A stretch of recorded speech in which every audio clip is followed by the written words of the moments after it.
拿剑。子丹，此连书的事跟你有没有关系？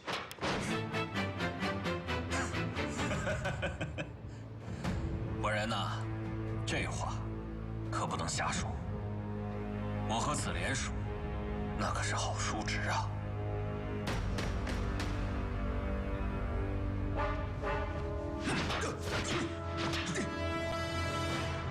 学生这番一定给老师报仇，打消宗室将军的气焰。上书台再一起求情，保举老师出来。你自己也要当心，毕竟曹洪是曹家的将军，他罪有应得。他是罪有应得，你是糊涂之至。我当日是怎么提醒你的？面对宗亲要更加忍让，你却为了自己的私仇，置老师于死地。百夫人，你这是何意？夫人，曹洪是先帝的救命恩人，若是杀了曹洪，势必会点燃整个宗亲的怒火，甚至是整个军队的怒火。你是屯田令，你更是老师的学生，是老师新政的施行者。这股怒火一旦烧起来，陛下也控制不了，到时候挂在城墙上的就是你老师的头颅。是在，百夫人说的这些，你可曾想过？学生未曾想到。夫人，师纪，见过师母，见过百夫人。你都干了些什么？这样做会害死老师的，你知道吗？你铸成大祸了，你知道不知道？师纪，息怒，息怒，息怒！我是被仇恨蒙蔽了双眼。你，哎呀，师母，我刚从大理寺回来，老师说，曹洪不能死，大魏不能乱。学生想，救老师只有一条路，就是先救曹洪。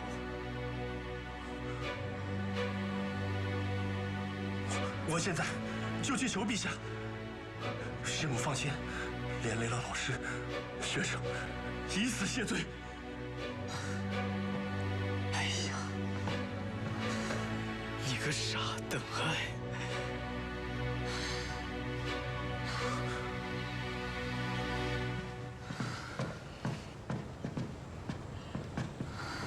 可是这样，真的能有用吗？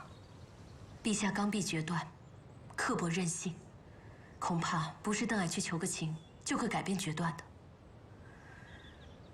其实，现在还有一个人可以救曹洪。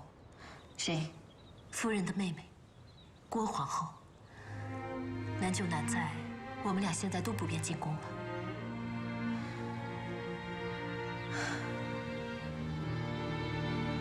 你我不能进宫，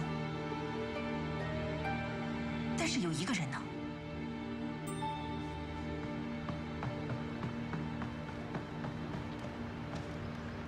启禀皇后，司马夫人求见。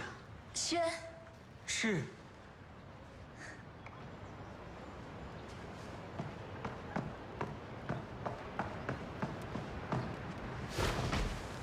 妾叩见皇后殿下，都是自家女儿，不必见外。来，快起来，让我看看。谢皇后殿下。哎呀，真是秀外慧中啊！来，拿上来。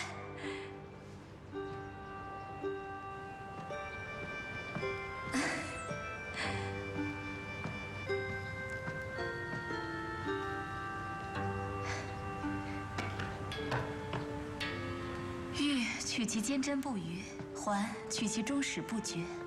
来，一点小彩头，愿你们夫妻恩爱和美。谢皇后赏赐。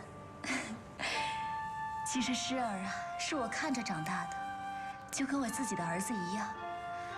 只可惜我身在宫中，亲人一概见不到。你们新婚，我都未能亲自去道喜。是我应该谢谢你才对，谢谢你来看我。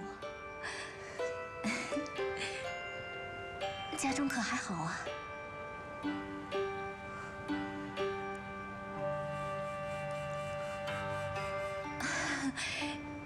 的女儿腼腆的很，你们先下去吧，我们随意说说话。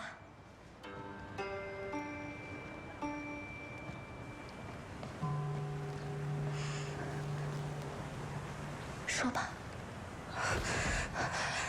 娘有事要求皇后殿下。姐姐，臣恳请陛下，看在曹洪为先帝功臣的份上，饶他一死。你不是一向不畏权贵、刚正不阿吗？曹洪的罪状也是你送上来的，怎么？曹洪的家人给你送礼了不成？臣不敢。臣一时为私仇所蒙蔽，没有看清形势。陛下若是杀了曹洪，军中武将必将迁怒司马公于新政。请陛下为了司马公，放了曹洪。什么时候轮到你跟朕分析形势了？这是朕的天下，朕就是形势。朕想杀谁，还需要你在这里多嘴吗？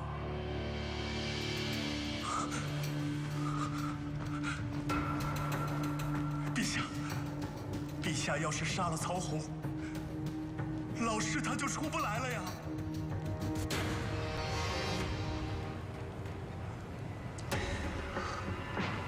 朕想问你，在你的心里，谁更重要？是你的那位老师，还是朕？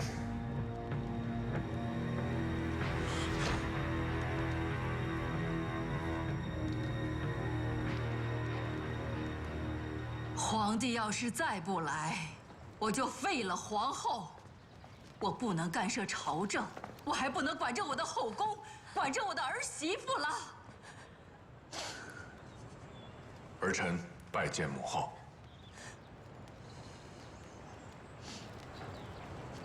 不知皇后犯了什么错，让母后如此生气？她身为皇后，不好好辅佐你，让你胡乱行事，就该废了。如若是儿子有错，请母后明示。曹洪是你的叔叔，当年良配之间，他救了你爹3次。如果没有他，曹家就完了。你还记得那次汴水败逃吗？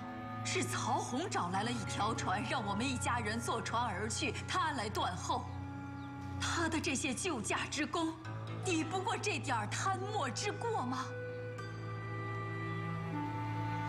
他若只是贪墨之过，倒也罢了。他是公然对抗国法。曹洪的性子是粗了点儿，也贪财，但是他犯的这些错，你把他的爵位罚了就行了，非得要弄得自家人刀兵相向吗？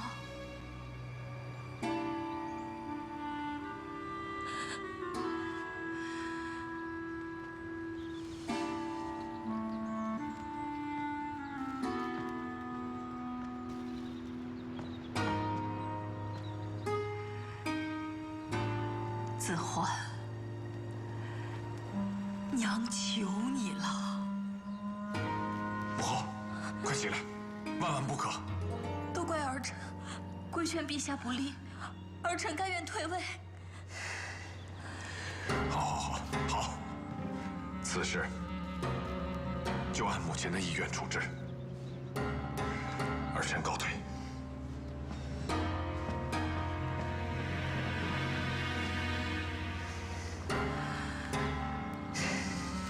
阿昭，还不回宫？是。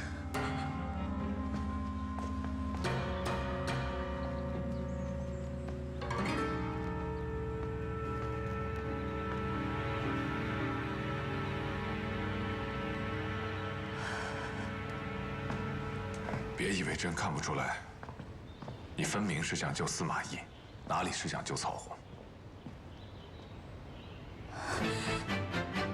妾不敢干政。说实话，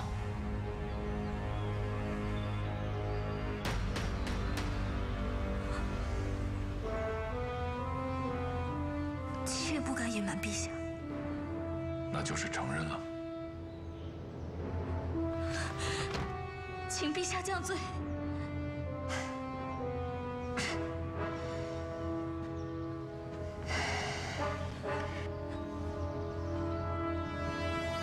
你何罪之有？朕还要谢你呢。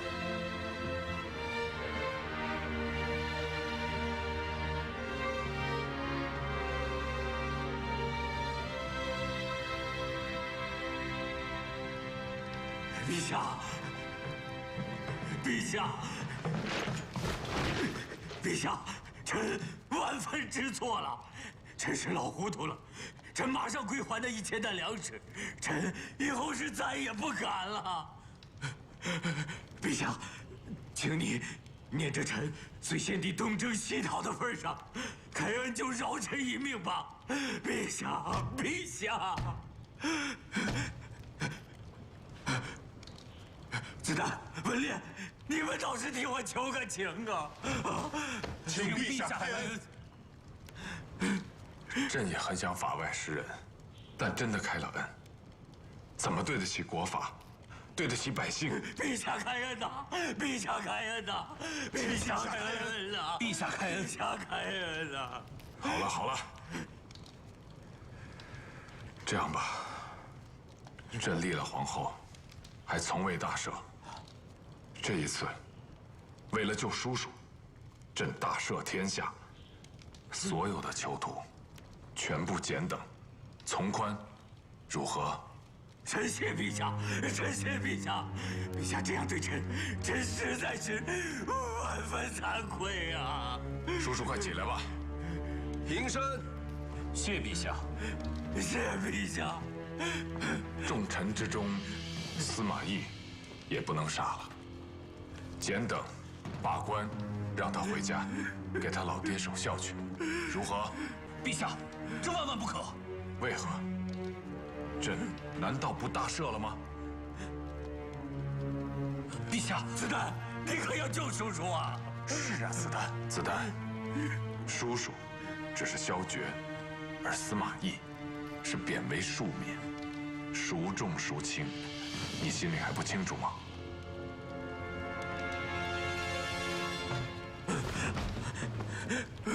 陛下圣明，陛下圣明，陛下，谢陛下，陛下圣明。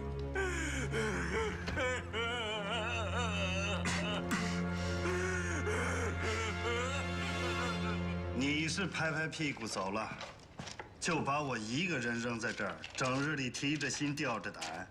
冲他，你也忍心？就是因为提心吊胆，你才在这儿安稳了这么多年。这提心吊胆是你长文兄的长处。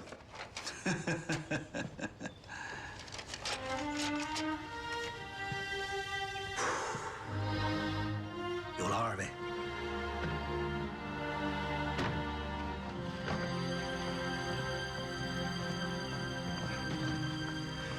长文兄，《诗经》有云：“战战兢兢，如履薄冰。”长文兄，你看，这就是坐在那个位子上的感受。可还是有人想要坐那个位子，这就是人的野心。唉，说不定哪天，陛下消了气，还得把你招回来。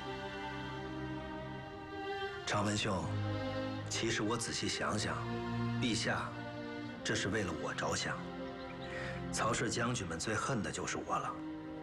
若我不走，这恨意会转到新政上。3年了，新政已步入正轨。长文兄，你现在正好领着这群年轻人，守住新政，就守住了大位。我先行一步，偷闲去也。你可要想好了，仲达。若是陛下不回心转意，你这偷闲可就要偷一生一世啊！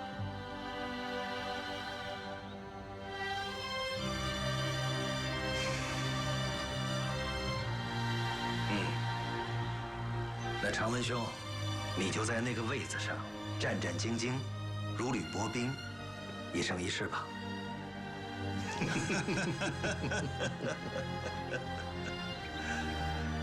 老师，司马公，老师，我们去找陛下，让陛下给你复职。对，我等一起上书挽留司马公。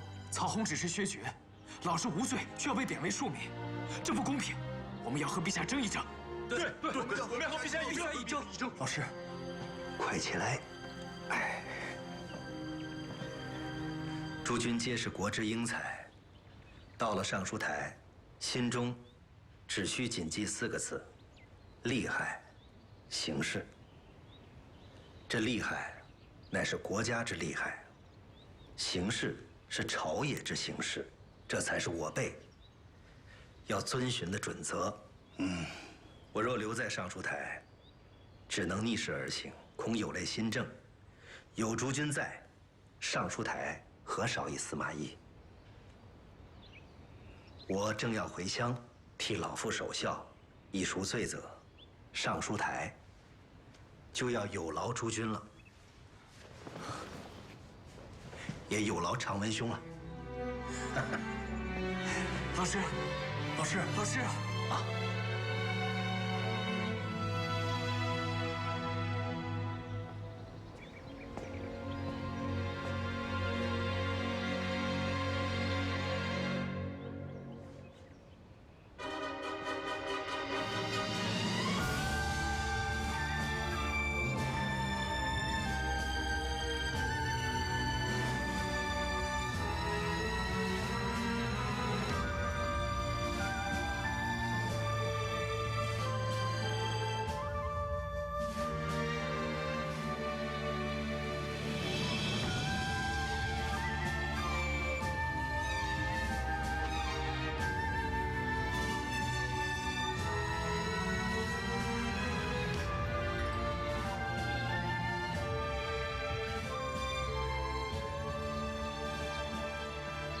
心猿意马，来，夫人，啊，回来了。回来了。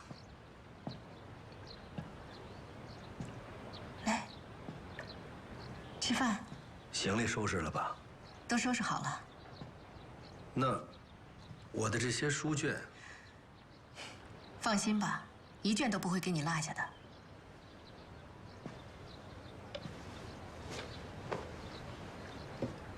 吃饭吧。你看他，可能也知道我们要走了，兴奋得不得了，一直想爬出来。他的这个家，对他来说小了些。等回老家，再给他换个大的吧。吃饭吧。好。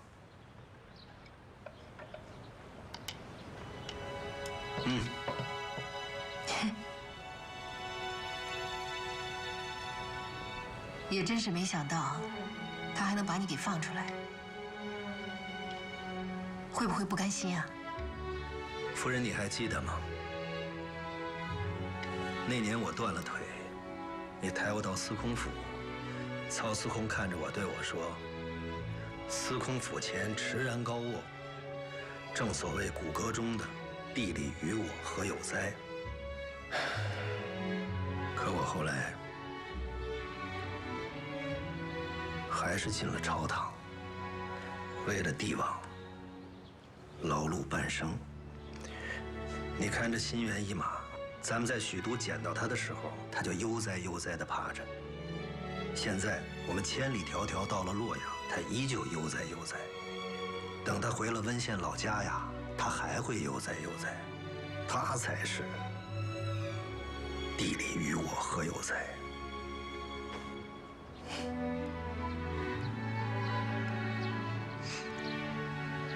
以他的境界，去到哪儿都能逍遥自在。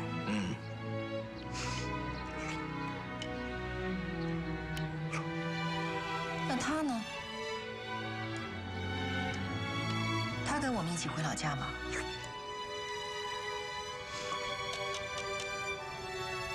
跟你说话呢。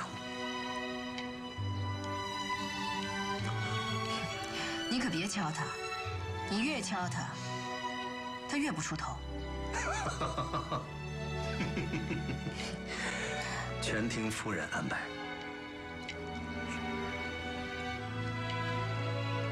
一会儿吃完饭去那屋看看吧，看他东西都收拾了没。哦。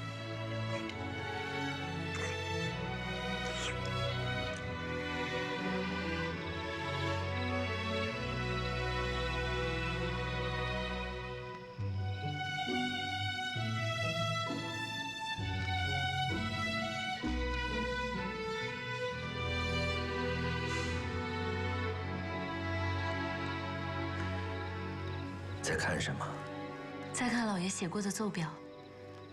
妾还有一感想，想和老爷参详。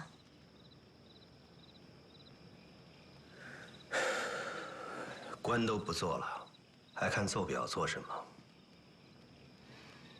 明日，全家要回温县老家，你也要做准备。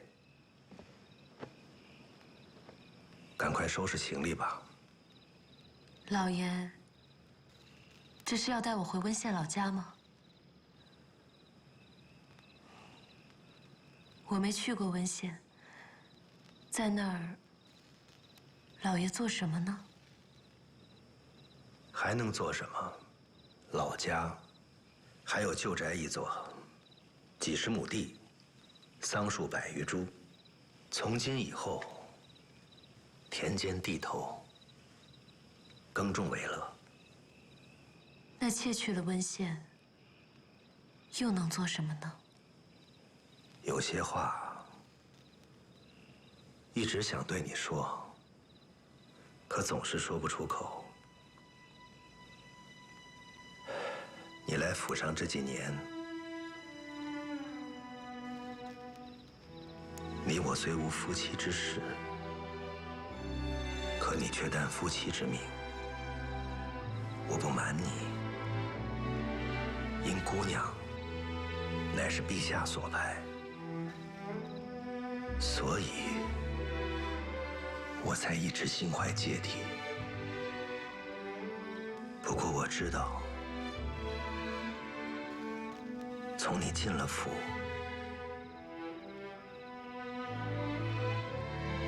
一直在维护着我。我至今还记得，在寿春路上，我负伤时，姑娘挡在礼殿前的样子。司马懿一直有负于你，现在好了，我不再做官了，你也就没了职责。你不必再为我的行踪所为操尽心血，我也不必整日在姑娘面前逢场作戏，感恩涕零。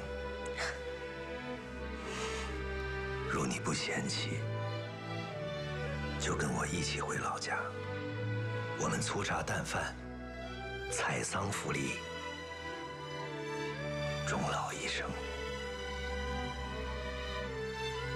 妾感谢老爷如此相待，可是妾不能跟老爷回温县。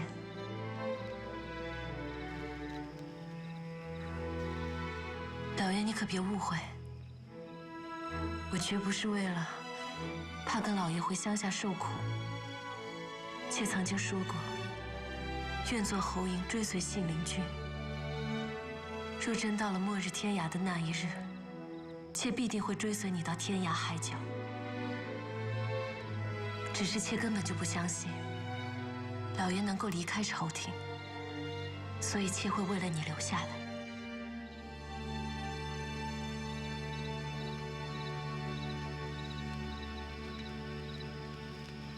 庙堂之上，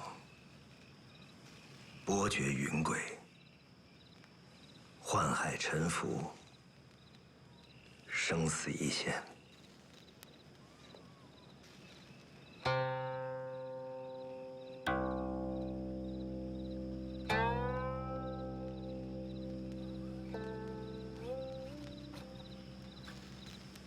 这世上世事无常，谁还能说出个定数？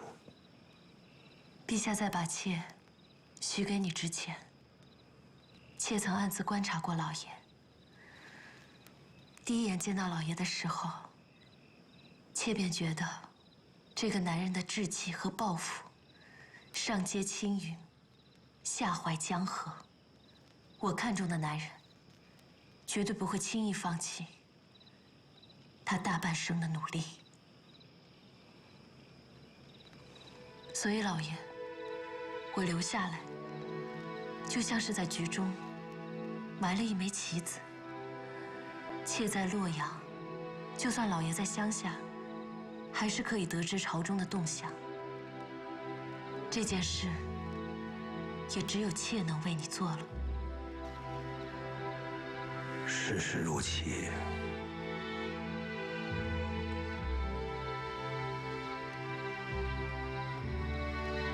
感恩姑娘，愿为一此，和我一起对弈人生。司马懿，此生足矣。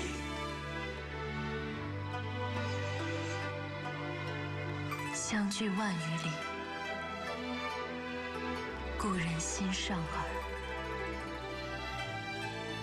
老爷不必再说了。若是时局让你回来，我就在这里等着；若是造化弄人，我就去温县找你。老爷，你知道吗？其实，我也曾想过青楼合锦酒，披红骑白马。但当我认定你之后，这些名分就变得不那么重要了。如果我去温县找老爷，我愿意陪老爷阡陌晨昏，老死田园。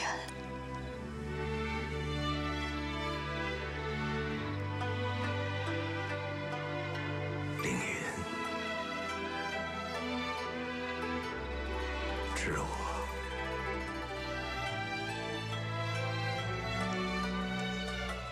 好了，老爷，快回去吧。夫人还等着你收拾行李呢。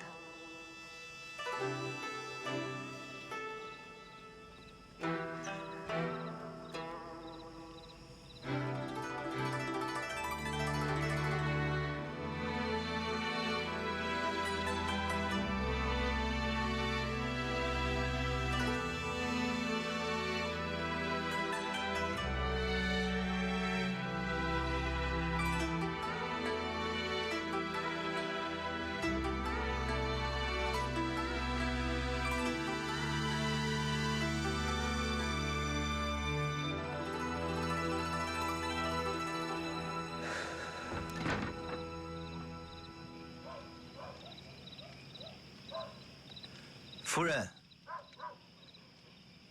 夫人，你把门锁了。我睡了。我也要睡啊。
凌云，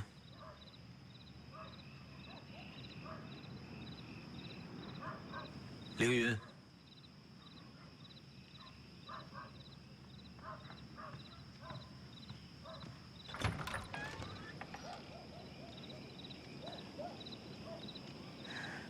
老爷，你怎么回来了？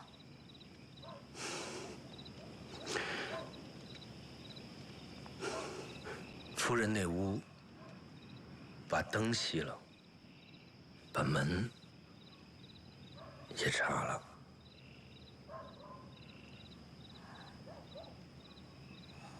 多亏夫人的心思，难为她。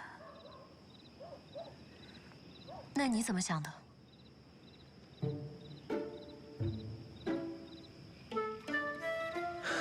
这天下之大，我司马懿在朝堂无立锥之地，在这家中无安枕之席。凌云觉得我该何去何从啊？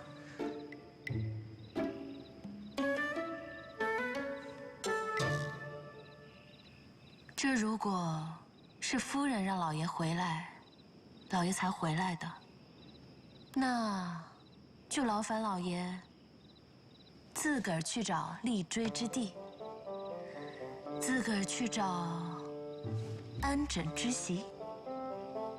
但如果老爷是为了自己而回来，却要问老爷一事，何事啊？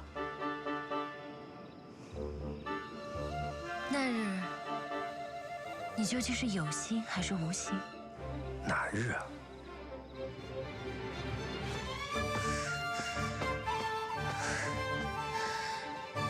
就是奉陛下旨意，木已休息那日。你说你是无力，我说你是无心，究竟是有心还是无心？那日啊，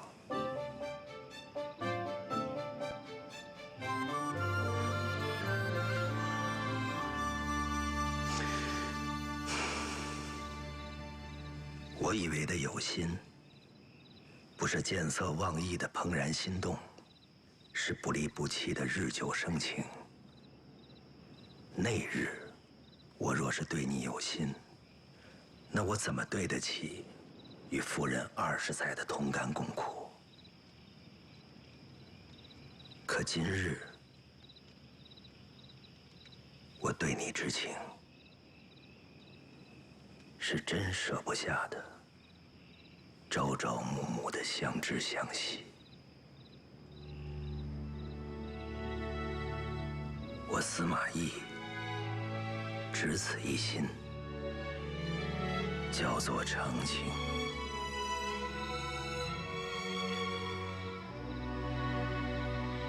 要还是不要？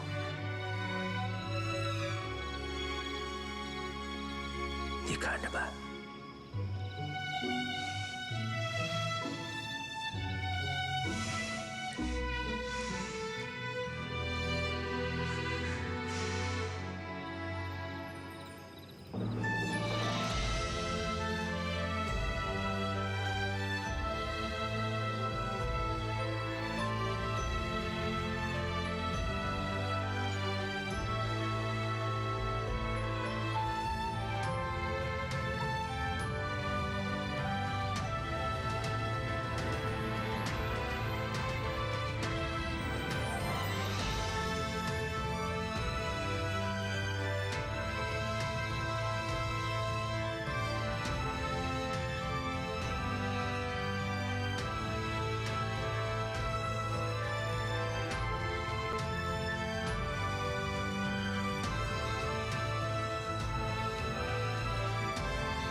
这小路刚好给你练手。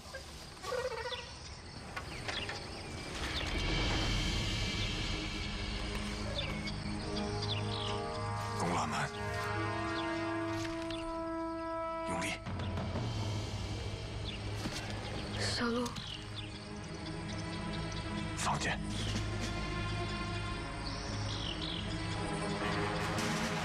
小路，放箭。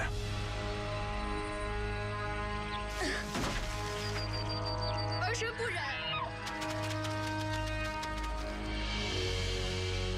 捡起来，捡起来！陛下已杀其母，儿臣不忍杀其子。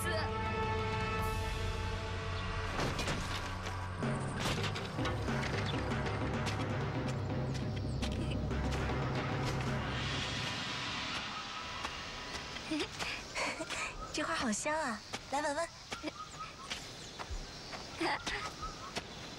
爹，哥，喝水了。哎，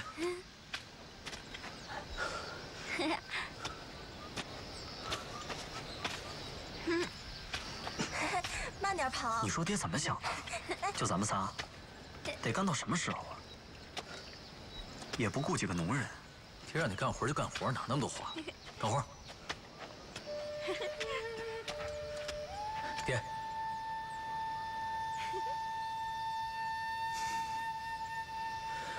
这地荒得太久了，再开出几亩，都种上巨生，明年日子就好过了。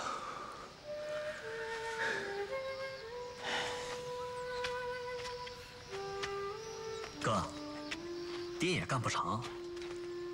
你别看他这样，他这叫身在田间，心系天下。自己刚创立的新政，怎么可能说放下就放下？皇帝都罢了爹的官，此事放不下有用吗？